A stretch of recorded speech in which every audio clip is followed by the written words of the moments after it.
Just before we get started with today's video, let me tell you about today's fantastic sponsor, Sheath Underwear. That's right. Sheath has 3 separate compartments to keep everything cool and comfortable down there, and you know what I mean by everything.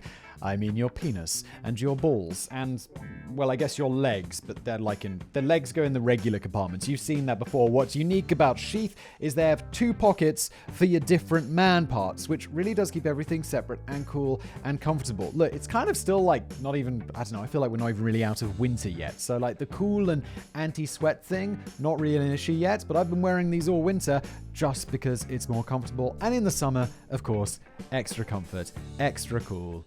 Lovely stuff. Now, when I first heard about this sponsor, I thought it was a bit weird. They sent me a bunch of free Sheath and I wore them and I was like, okay, I get it. So what I would recommend to you, dear viewer, is if you're thinking that could be unusual, but maybe something I'd be into. And hey, if you're a woman and you're thinking, what shall I buy my husband for his upcoming birthday or Easter or whatever, then Sheath is where it's at. Get one. Just order one. It will arrive. You'll try it and you'll be like, oh, I see. And now I shall order more. It's Sheath. All you need to do to get 20% off your order of Sheath is go to sheathunderwear.com/blaze. That way you get that 20% off automatically. And honestly, you'll end up thanking me. And now today's video.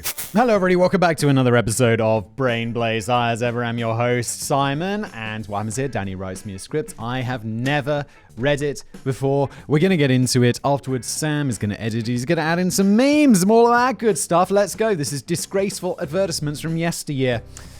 These always are going to get a bit wild. The curtains open on another tranquil Saturday morning in a typical household in 1950s suburbia. Little Timmy has woken up early to catch the latest episode of The Adventures of Champion the Wonder Horse on the brand Spanking new TV, and later he plans to play with his new chemistry set and blow up the world. Yeah, Mr. White. Yes, science. Okay.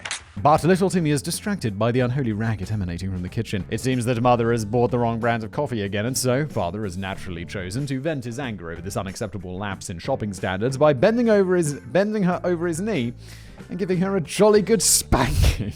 Little Timmy rolls his eyes and turns up the volume of the TV to drown out the sobbing and wailing. Oh my god. And in the advert picture, it's I guess it's supposed to be he's just giving her a gentle spanking, but it's it's also scary. It's also the past. It's spanking time! Simpleton like you shouldn't give me trouble. When will women learn to get it right, old Danny? That's the question we all ask ourselves every bloody day, isn't it? Am I right, Peter? Mother would undoubtedly have been let off the hook if her feeble woman brain had figured out that she needed to buy Chase and Sanborn coffee. The best coffee. Powerful enough to keep my man's body running. The print ad from 1952 illustrates the potential consequences that could arise when that didn't happen, and it's the woman being beaten by her husband. Underneath the main slogan, if your husband finds out you've not been store testing for fresher coffee, and we see a photograph of a housewife getting a spanking from her angry husband, and it doesn't look as if there are any kinky benefits on the side either. No, not at all. It just looks like he's disciplining her. Dark. The ad copy goes on to explain, if he discovers you're still taking chances on your flat stale coffee, woe onto you. This throws up the glaringly obvious question, how do you store test coffee? Yeah, I honestly don't even know what that means. What, you go in there, you just open it up to see if it's fresh? They have that little thing on the front that I have no idea what that's for. You know when you buy a bag of coffee, it's got that little hole for squeezing it? And is that so you can smell it, or is it some I don't know, what's that for? I never really thought about it until now. You can use it to smell the coffee and it always smells so good. But that's not what it's for, right? Are you supposed to make yourself a sample cup while perusing the breakfast cereal aisle? Well, apparently Chase and Sanborn coffee came in newfangled pressurized metal containers which could be tested for freshness right in the store by squeezing the container between your hands. If the metal instantly bounced back into shape, you knew that the contents were still perfectly fresh and you wouldn't risk incurring the violent wrath of your disappointed husband. Coffee!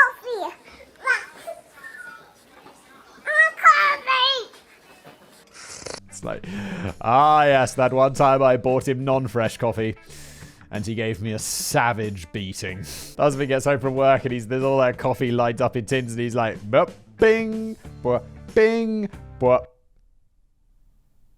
And it doesn't ping back out. And he's like, takes off his belt. Dark. It is a big no-no.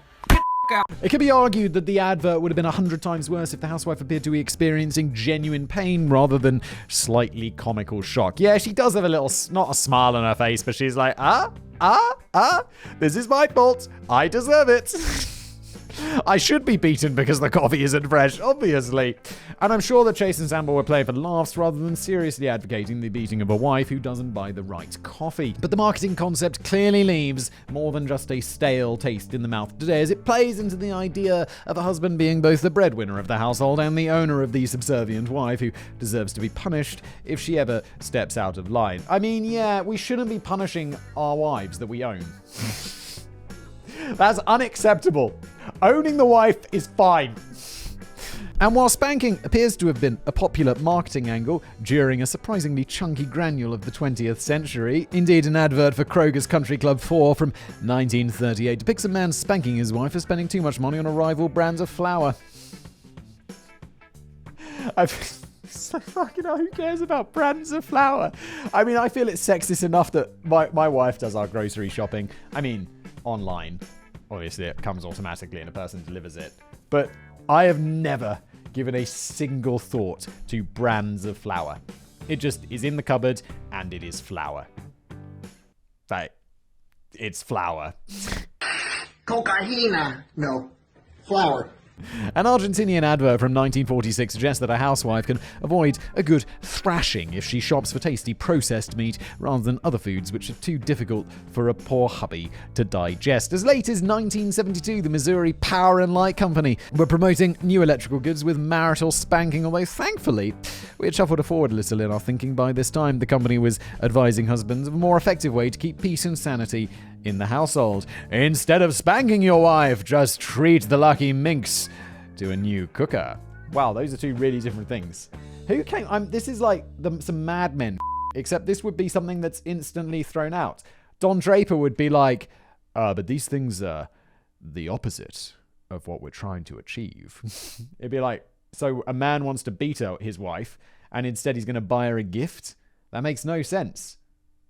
Maybe you could beat her less hard? I am bullshitter. You're a woman beater! And you can't admit it because you're a deluded piece of garbage. Perhaps one of the most alarming things about these advertisements from yesteryear, which are now deemed to be wildly offensive, is the complete lack of contemporary controversy. I have to say, the one where the husband's spanking the wife, the darkest thing about this is the way the kind of husband's turned away from the camera. If he was also facing the camera, kind of like, like having a good laugh about it, and the woman was also like, ha, ha, ha, then it would just be like a cheery advert, playing up the fact that he's like, oh, you naughty girl, you bought me the wrong coffee. No. But it's kind of dark how he's not facing the camera. But, I mean, the artist or whatever, he's not facing the perspective of the viewer. I don't know, I don't find that particularly bad. It's just kind of a joke. I was kind of playing up how bad it is, but I don't know. It's not like they're actually suggesting that this wife's going to be beaten because she got the wrong coffee. That's insane. I'm sure it's happened because humans are insane, but it's insane to think that that's what the company is saying. You have a poison in your mind, and the fact that you can't see it makes me so sad. Whilst it's common for a modern-day marketing campaign to grind up an instant shit storm over a lapse in sanity, these bizarre historical adverts barely generated so much as a quizzical eyebrow at the time. Odd one out. 9 out of 10 housewives choose Daz washing powder. 85% of cats prefer whiskers. 97% of bearded thieves would prefer to steal Blaze beard oils.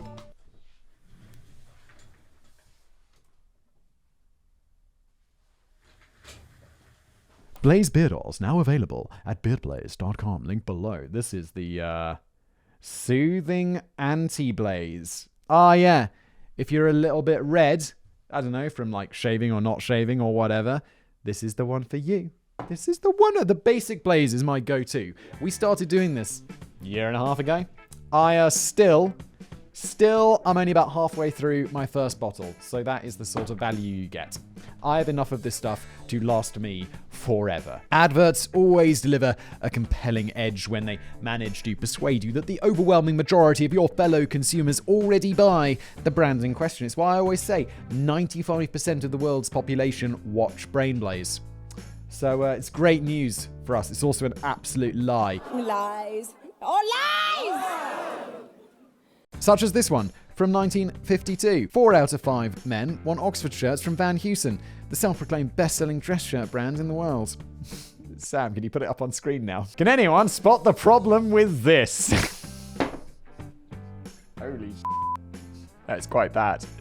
I mean, the first one was like, okay, so he's spanking his wife and she's having a good time. This one is like, yeah. Well, let's just carry on. I don't think Van Heusen had any concrete evidence to back up this claim, but that's not really the point. No, it is not.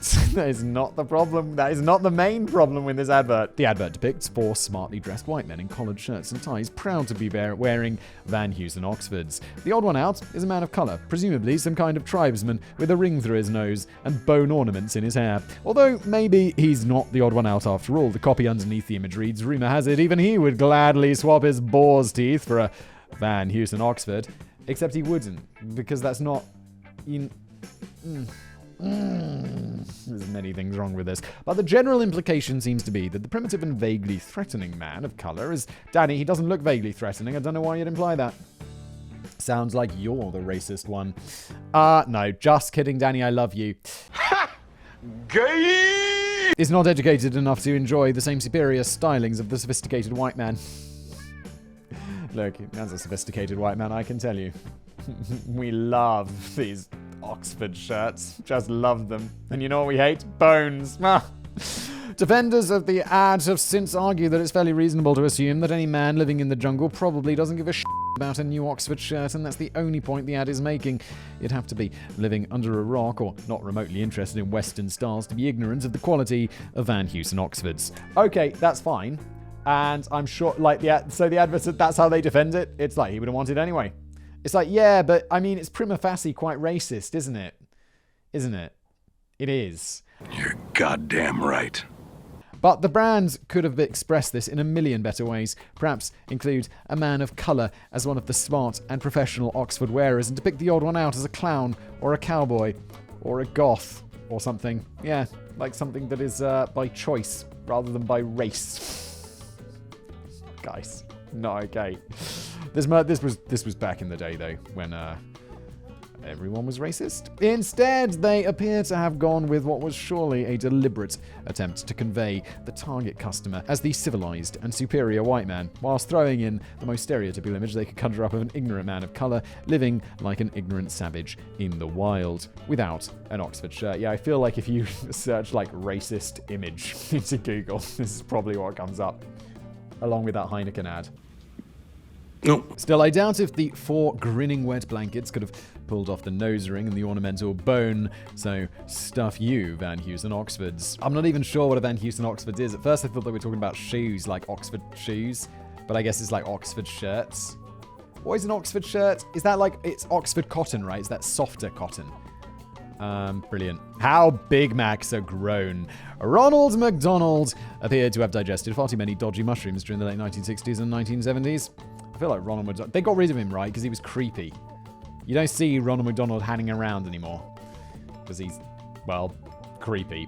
This was the golden era of McDonaldland, when a typical TV commercial for the fast food chain looked remarkably different to anything that came before or since. In one particularly psychedelic commercial from 1970, the famous clown takes the hands of 2 lucky children as they venture upon a kaleidoscope-eyed trip through the magical realm of McDonaldland, where they encounter apple pie trees and milkshake volcanoes whilst bopping along to a hippie soundtrack that would have been rejected by early Pink Floyd for being a bit too out there. I realize I haven't seen a McDonald's TV advert in forever, because I just don't watch TV adverts. I mean, now I just watch Netflix or, you know, all of the other streaming services, and there's never adverts. And of course, I used to see them on... The only time I ever see them is when it turns out I've forgotten to log into YouTube for some reason. You're like, wait, why am I logged out? Why am I seeing adverts? Why have I been exposed to this? Because I have YouTube Premium, because I'm not a savage. Wait, is that racist? I don't... let's just move on.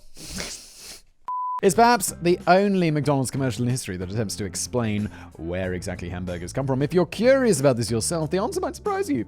They grow naturally in the garden. Ronald and his two chums hop and skip through a hamburger patch where we see big happy hamburgers with googly eyes growing out of the ground. Who knew? This didn't go down too well with animal rights groups. It felt that McDonald's was completely misleading young minds on what exactly they were shoving into their mouths. What do you want them to do? Be like, today Ronald McDonald goes to the abattoir. Woo! What's going on in here? That sound was just a cow being put into a blender. How dare you? And the senior vice president of marketing, David Green, later admitted the true face of meat production might not be appetizing to young children. No f***ing shit, David. Was his name David? Was his name David? Yes. Big brain. And yes, I can understand why the company might have decided against screening a commercial in which Ronald McDonald and his young pals take a couple of tabs of LSD and go for a groovy extended dance around a busy slaughterhouse. Indeed. Holy shit, that would be traumatizing. Taking kids to an abattoir. It's like, we're going to learn where food comes from. Yay, we're going to a farm. And it's like, oh, not that kind of food. We're talking about where meat comes from. But why bother bringing up the source of the hamburger at all if you're only going to lie about it? Surely they could just follow the example of practically every other slice of meat marketing and quietly gloss over the fact that they're selling you bits of dead animals. And I'm like, yeah, look, it's okay. I love meat. Do I want to think about where it comes from? No. No, I don't. Is that okay? According to me, yes, totally fine. According to vegans, vegetarians, God forbid Peter, not... Am I right, Peter? Like PETA, the crazy animal rights people. Do I want to think about it? No. Does it mean I'm not going to eat it? No, it's delicious. I'm having steak tonight. I know that when I put it in my mouth, the Matrix is telling my brain that it is juicy and delicious. After 9 years, you know what I realize? Ignorance is bliss. How dare you?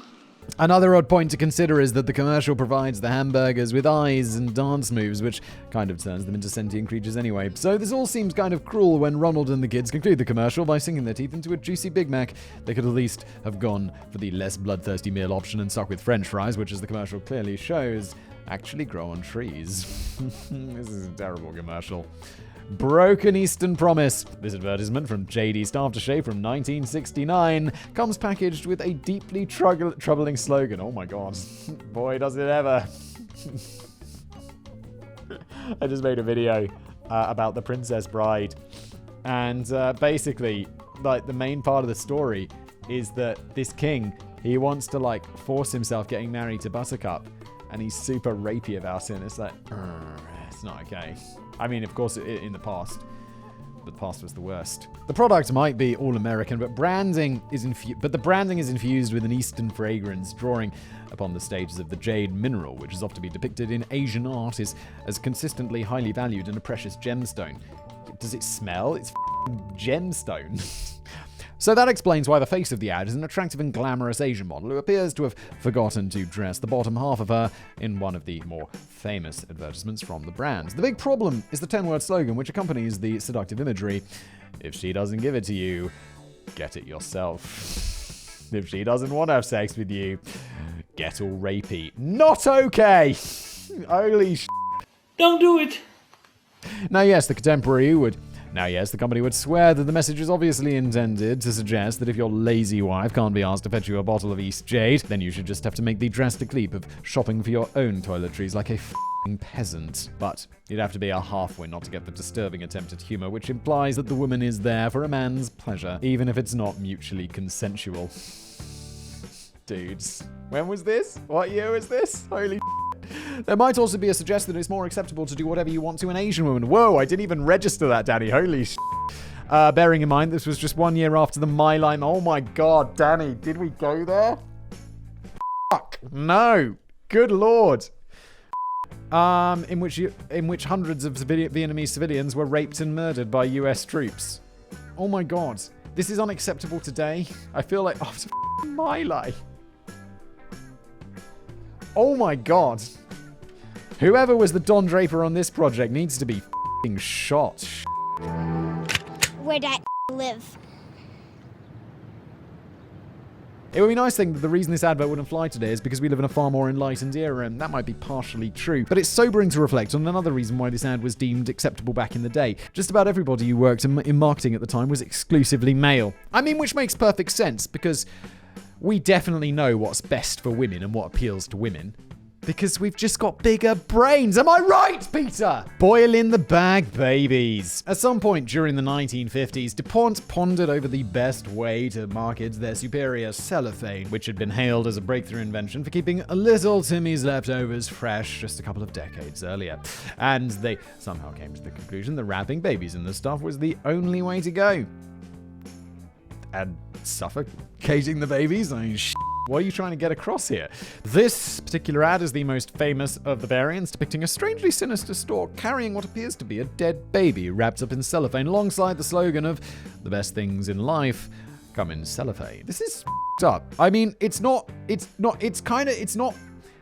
just more creepy than anything else. Like, who would think this was a good idea? But there's a lesser known and arguably even worse version of the print ad, which features a couple of trapped young toddler twins seemingly sealed up in their stroller with good old cellophane, which is generally not a recommended way to keep them quiet on the way to the chemist's. To be fair, you can see the problem that DuPont was facing in the marketing of cellophane.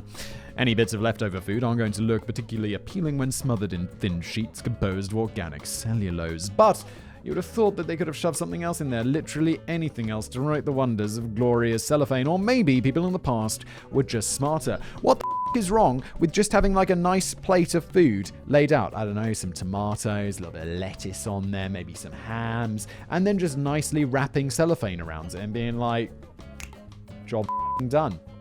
Where's my check? In the dark days of history, it seems that it was perfectly acceptable to want to launch this campaign without the need to present an accompanying stern warning for idiots that you shouldn't try and wrap your children in cellophane. Oh my god, please don't tell me that people tried this and their kids died.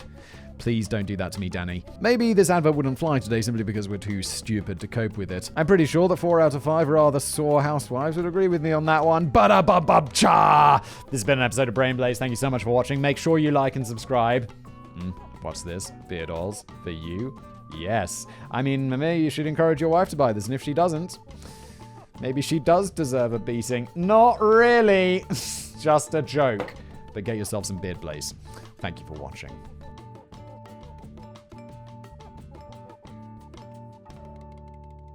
Now, just before you leave today's video, let me tell you about another channel that I run called Decoding the Unknown. It's a show where I take a deep dive in some of the world's biggest mysteries, from what happened to the Roanoke colonists to the regular guy who found a listening device in one of his power strips. It's always a bit of a wild ride. You can find a link to Decoding the Unknown below, or just search Decoding the Unknown in YouTube and you will find it.